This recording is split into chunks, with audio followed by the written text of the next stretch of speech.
understand how seriously African governments are taking this challenge, and not only governments, but also the private sector across Africa, to sustainable transformation.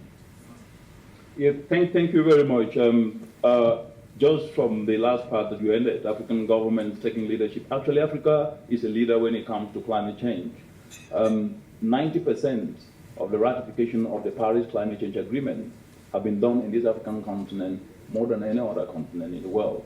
What is that telling us? That African countries have seen the inherent opportunity within this agreement that they put. But the biggest problem, and I think Dr.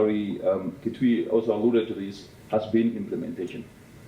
The ratification always happens at a very faster rate, but when it comes to the implementation where the rubber meets the road, that is where the limping starts.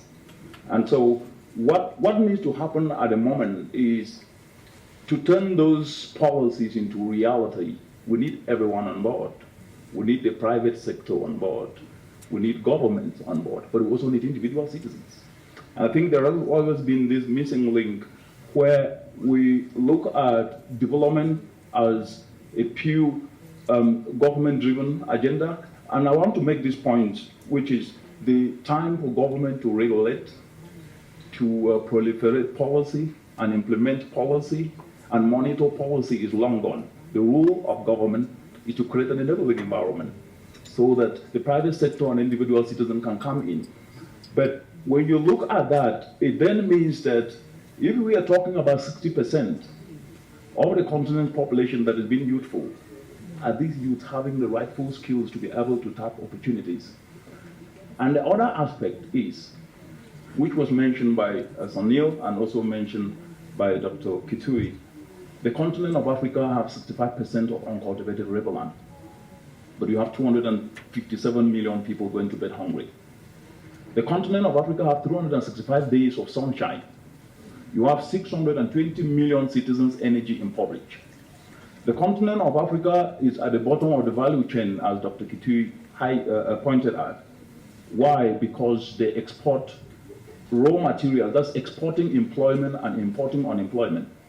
If you take just the food sector, and let me narrow down there because I want to bring in the financial aspect, and especially since we're talking to the banking community here, if you take the food sector, Africa is importing food worth $35 billion each and every year. That's on the lower side.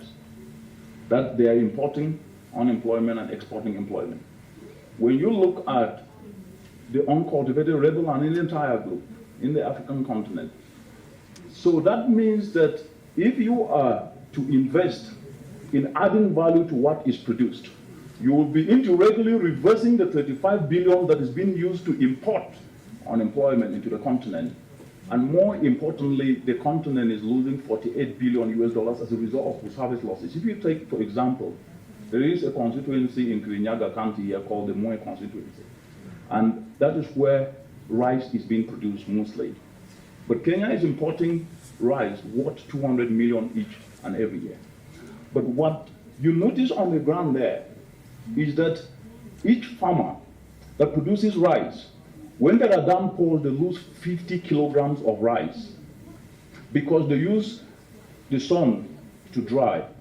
So that then means if you are to invest in decentralizing just simple solar dryers for these farmers to be able to dry their rice, they will not only be producing quality rice, but at the same time, they will be reversing the post-harvest losses that they are facing. And because it is quality rice, they can speculate when to sell it and when to sell it to the millers. And that way, you will be solving an environmental aspect. But in the course of decentralizing, you'll be spurring an opportunity for solar dryers to be manufactured, especially by the youth. And you'll be creating value chains whereby financial investment could get into this solar dryers aspect. But lastly, there are also aspects of social systems that have been ignored sometimes. If you look, the African continent is actually built within this philosophy in real areas of chamas, as they call it in Kenya. In West Africa, they call it njangis, and cooperatives.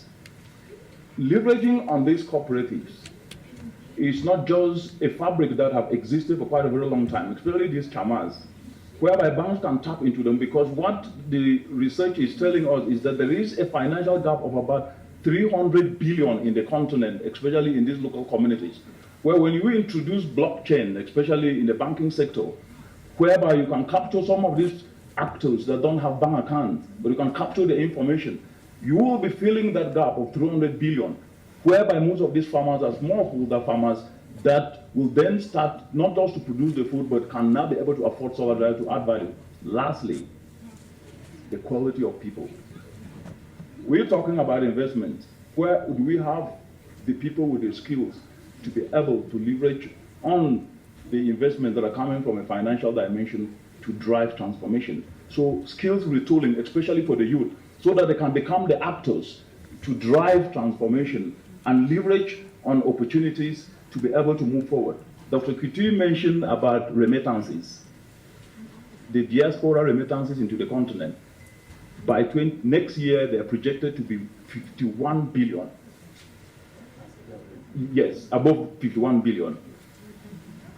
This is an opportunity for the banks to start looking at those who are receiving these remittances that are sent by their families or friends abroad, to start creating bank products, but with targeted investment into areas of agriculture and clean energy to add value.